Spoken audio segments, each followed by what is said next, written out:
L'intervention télévisée du sursitaire de l'Élysée me révolte. Depuis 7 ans maintenant, nous sommes habitués aux provocations méprisantes. Souvenez-vous, le pognon de dingue.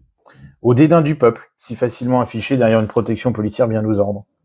Au coup de menton démonstratif de cet homme de théâtre. Là aussi, souvenez-vous, qui viennent me chercher. Si le pays connaissait de sérieuses difficultés avant son arrivée au pouvoir, notamment après 2 quinquennats catastrophiques au cours desquels l'incompétence s'est disputée à la bêtise, jamais notre belle nation n'a été en mesure de remonter la pente du déclin. Bien au contraire, notre pays s'enfonce un peu plus chaque jour dans un abîme qui semble sans fond. Le succès de son investiture de 2017 reposait sur un malentendu que la plupart des analystes politiques ont su décrypter après coup, au fur et à mesure de ces décisions si néfastes pour notre pays. Ni de droite, ni de gauche, ni centriste d'ailleurs, venu de presque nulle part, jamais élu, tel un amateur de la politique. Il garantissait l'absence de compromission, de corruption. Cet amateurisme devait être sa fierté. Cela dépasse certainement toutes ses espérances. Le bateau France commence son naufrage, et l'orchestre continue à jouer, et mal.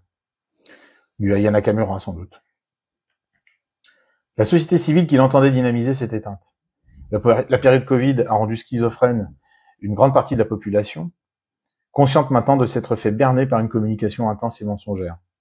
Par voie de conséquence, elle ne croit plus en rien, ceux qui, sans toutefois préjuger des intentions initiales de leurs auteurs, font bien l'affaire de cette élite, sans opposition.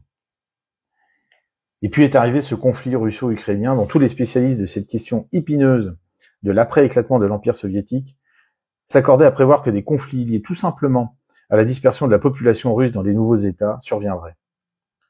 D'autant plus que la volonté affichée par les Américains de conquérir de nouveaux espaces et consolider leur position dominante dans le monde ne faiblissait pas.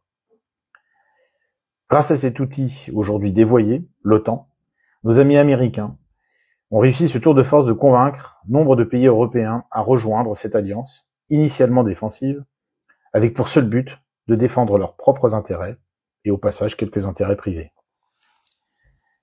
L'exemple du conflit opposant la Russie de Poutine à l'Ukraine de Zelensky en est un cas typique. Ayant volontairement fait échouer les pourparlers d'Istanbul d'il y a 2 ans, bien aidés par leur vassal anglais, les Américains n'ont eu de cesse d'alimenter cette guerre. Pour quel but ? Affaiblir la Russie ? Non.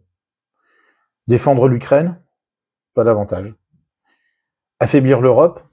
Oui.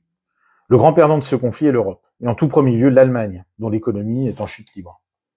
Ce combat était perdu d'avance, mais nous l'avons quand même mené, et contrairement à ce que soutient notre petit chef, nous sommes encore et toujours à la manœuvre pour continuer cette lutte qui nous entraîne tous, collectivement, dans une crise sans précédent.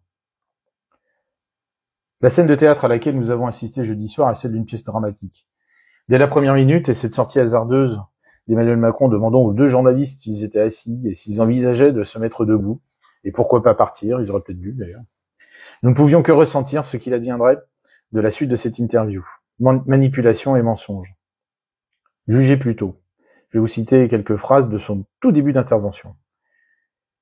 Quelle est la situation ? Depuis 10 ans, parce que tout a commencé en 2014, la Russie a lancé une guerre d'agression contre l'Ukraine. Nous avons ensuite tout fait pour établir la paix. Tout. Les accords de Minsk, etc. C'est le préambule. Oui, peut-être que, sauf que depuis, l'ancien président Hollande a reconnu qu'il n'avait jamais été question de respecter les 10 accords. Il poursuit. Et la Russie, régime du Kremlin, encore une fois, a décidé lui-même en février 2022 de lancer le 2e temps de cette offensive. Là aussi, nous savons aujourd'hui que ce sont les Ukrainiens qui ont attaqué les premiers quelques jours auparavant. À ce stade, aucune réaction des 2 porteurs de micro. Après le mensonge, il faut maintenant marteler le slogan, à répéter à l'infini pour que la population soit bien imprégnée du message. Nous avons un objectif, la Russie ne peut pas et ne doit pas gagner cette guerre. Pourquoi ? Aucune idée. Par contre, et si cela dégénère, ce ne sera évidemment pas de notre faute, mais de la faute de l'homme du Kremlin. Tout cela en 2 minutes 20. Le reste n'est que détail. J'avais un professeur d'économie qui nous expliquait que tous les modèles économiques se valent et sont nécessairement justes. Justes, oui, mais uniquement dans le cadre des hypothèses définies au préalable. Or, souvent, celles-ci sont oubliées. Dans le cas présent, le discours de notre seconde classe, Emmanuel Macron, se tient parfaitement compte tenu des hypothèses de départ. hypothèse pourtant inexacte, comme les faits têtus le démontrent. La position de la France sur l'échiquier international est celle d'un pays seul, affaibli, et ne correspondant vraiment pas à ce que notre armée et notre industrie de défense sont en mesure de réaliser à très court terme. Quand il réplique à Anne-Sophie Lapix que le chef de l'État est en charge de la défense nationale, lui est-il simplement venu à l'esprit que ces positions tranchées, pro-ukrainiennes, n'allaient vraiment pas dans le sens de la protection de la population, de notre population? Il devait mettre économiquement la Russie à genoux. C'est notre pays qui s'enfonce dans une nouvelle crise par la faute même des sanctions prises à l'encontre de la Russie, qui, eux, ont réussi à les contourner.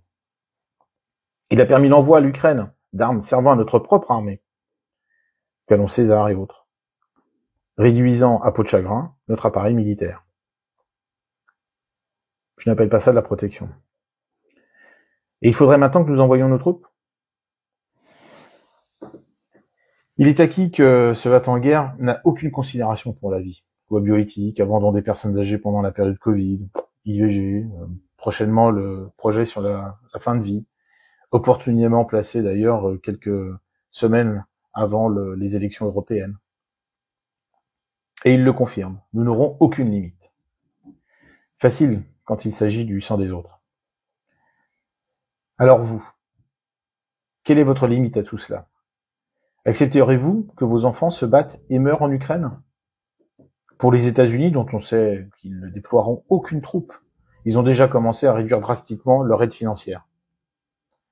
Pour les Ukrainiens, dont une large partie de la population souhaite l'arrêt des combats et la séparation d'avec les pro-russes. Car contrairement à ce que soutient cet ennemi de la vie, ce n'est pas pour notre pays que nous nous battrons. Alors à tout cela, je dis non.